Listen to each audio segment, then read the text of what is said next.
Bunyi ketukan pintu yang kuat hingga mengejutkan penghuni rumah, mencetuskan tanda tanya dan menjadi misteri dalam kalangan penduduk beberapa kampung sekitar daerah Sabak Bernam sejak 18 November 2020. Ketukan itu menimbulkan persoalan dengan pelbagai andaian daripada netizen, antaranya mendakwa ada individu tidak bertanggungjawab sengaja melakukan perbuatan itu hingga tular menerusi aplikasi WhatsApp dan laman sosial Facebook.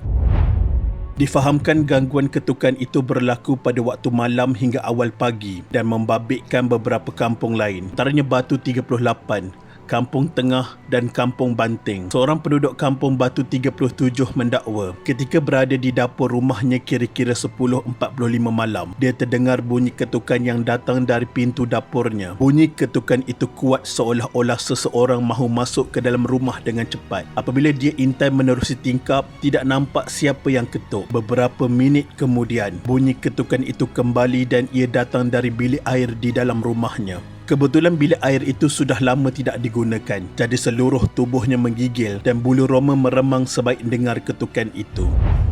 Pengurusi Majlis Pengurusan Komuniti Kampung MPKK Kampung Batu 37 Darat, Muhammad Nazri Saiman memaklumkan pihaknya menerima aduan berhubung perkara itu. Gangguan itu turut berlaku kepada dirinya ketika berada di rumah kira-kira 11 malam. Difahamkan hampir separuh penduduk kampung itu mengadu berkenaan kejadian ketukan pintu ini.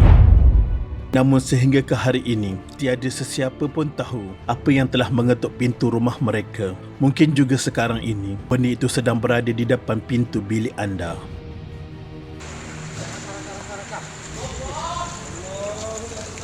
Dia ketuk pintu, tengok. Dia ketuk pintu. Dia kunci kan? Kunci.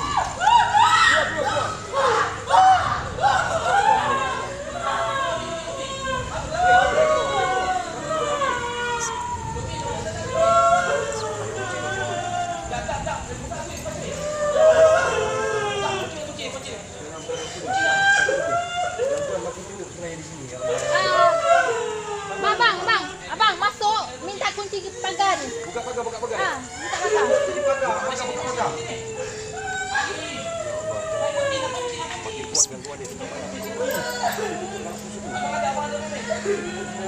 Lampu buka balik, lampu buka.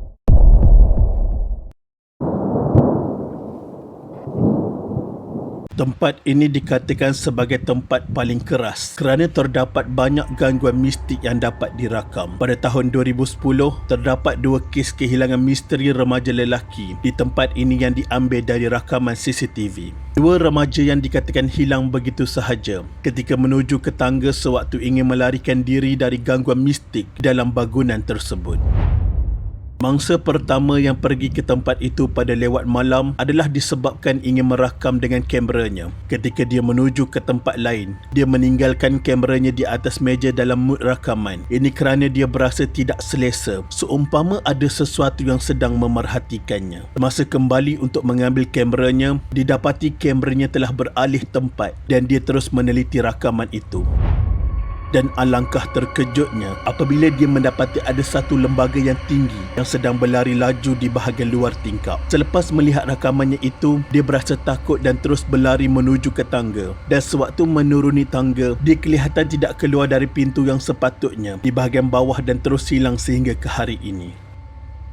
Mangsa kedua pula dikatakan pergi ke lokasi yang sama bersama tunangnya bernama Ayu untuk mengambil barang di pejabat. Namun sepanjang berada di situ, banyak gangguan yang telah berlaku seperti skrin di komputer telah menyala dan terpadam dengan sendirinya.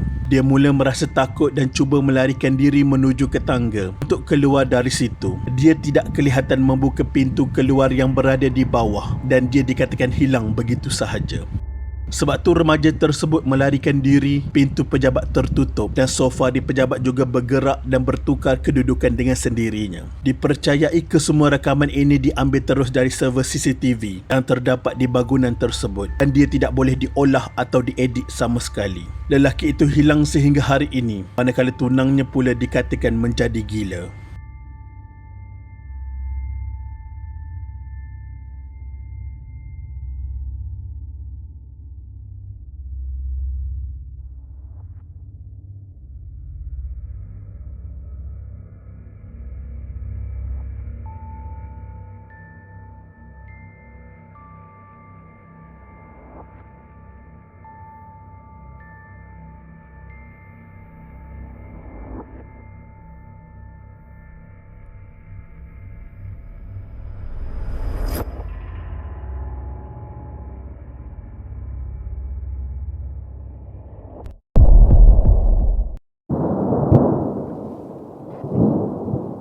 Pada 1 Mei 2015, polis Thailand menemui 32 kubur besar di Bukit Khao Ruk Chan terletak berhampiran kawasan sempadan Malaysia yang mengandungi mayat etnik Rohingya dan warga Bangladesh. Pada 25 Mei 2015 pula, PDRM umum penemuan kubur di Bukit Wang Burma Wang Kelian Perlis yang juga kem penempatan migran dikawal sindiket.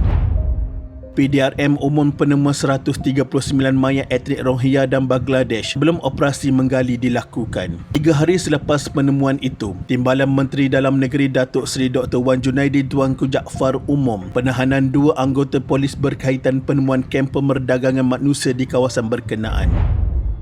Jenazah mangsa pemerdagangan manusia disemadikan di tanah perkuburan Islam lama Kampung Tualang, Pokok Sena pada 9 September 2015. Namun, ada beberapa perkara aneh dalam penyiasatan ini. Pada 20 Disember 2017, laporan eksklusif News Straits Times mendedahkan ada cubaan menutup isu berkaitan sedikit pemerdagangan manusia ini kerana PDRM memusnahkan kem sehari selepas penemuannya. Apa yang lebih mengejutkan ialah mengenai penglibatan orang dalam yang terdiri dari pegawai keselamatan sempadan. Menteri Dalam Negeri Datuk Seri Ahmad Zahid Hamidi dilaporkan berkata, beliau tidak menolak andaian wujudnya persongkongkolan pasukan keselamatan sempadan dalam kes terbabit. Kenyataan itu bukan sesuatu yang mengejutkan apabila laporan risikan cawangan khas selama 10 tahun yang didedahkan akhbar itu sebelum ini menyatakan 80% pegawai penguatkuasa sempadan menerima rasuah dari sindiket dadah, penjata dan penyeludupan manusia. 8 dari 10 pegawai penguatkuasa sempadan disyaki rasuah. Perkara itu bukan sekadar berkaitan perlindungan sempadan negara, tetapi ialah pengkhianatan terhadap undang-undang oleh mereka yang sepatutnya memelihara keselamatan negara kita.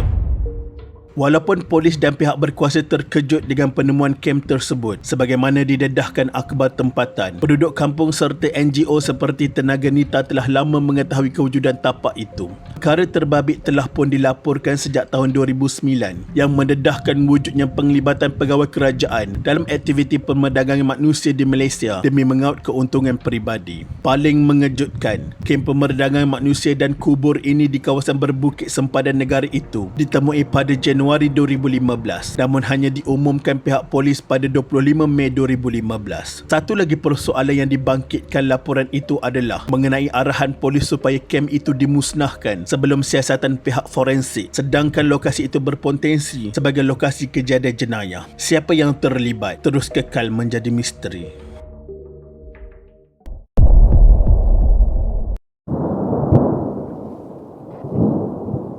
Misteri kehilangan seorang wanita rakyat Malaysia di Thailand sejak 2008 akhirnya terbongkar selepas rangka anggota badannya ditemui dalam tangki najis rumah sewanya di Ranong, kira-kira 300 km dari Phuket.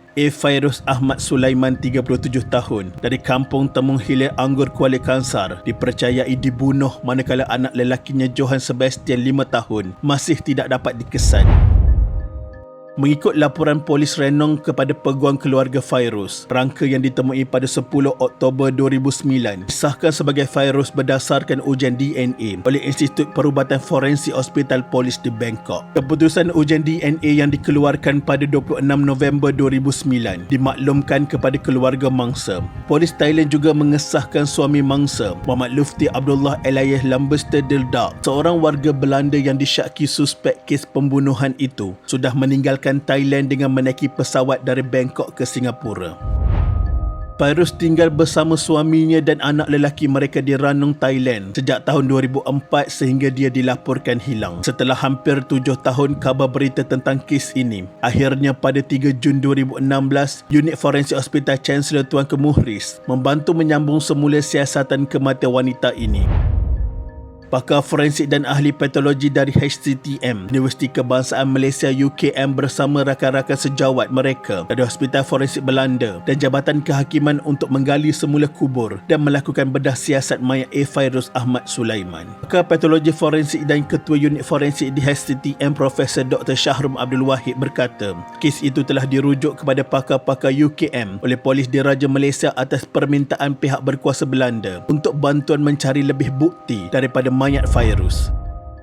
Kerajaan Belanda didesak untuk membuka semula kertas siasatan apabila televisyen Belanda menyiarkan rencana yang seolah-olah mengaitkan Lufti dengan kematian isterinya. Dokumentari televisyen Belanda itu melaporkan polis Thailand percaya bahawa kematian Fairuz adalah sangat mencurigakan kerana sebelum itu beliau menelefon ibunya Martiah Elias Saadiah Mat Piah supaya membuat laporan polis di Malaysia mengenai keganasan rumah tangga yang beliau alami. Tambahan pula suami dan anak mereka Johann Sebastian pulang ke Belanda tidak lama selepas Fairuz dilaporkan hilang, walaupun Fairuz memberitahu ibunya dia akan kembali ke Kuala Kangsar dengan anaknya. Apabila segala cara untuk menghubungi Fairuz telah gagal, ibunya membuat laporan polis di Kuala Kangsar mengenai kehilangan anaknya. Sebelum laporan itu, ibunya cuba menelefon rumah anaknya di Thailand, tetapi menantunya Lufti hanya berkata, Fairuz Malaysia, Fairuz Malaysia, kerana dia tidak boleh bercakap bahasa Melayu.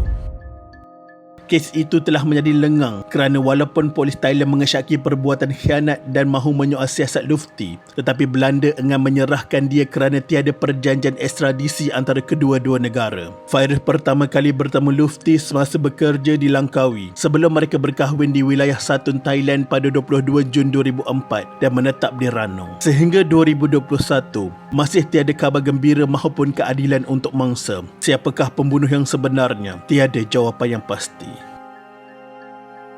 Sekian, terima kasih.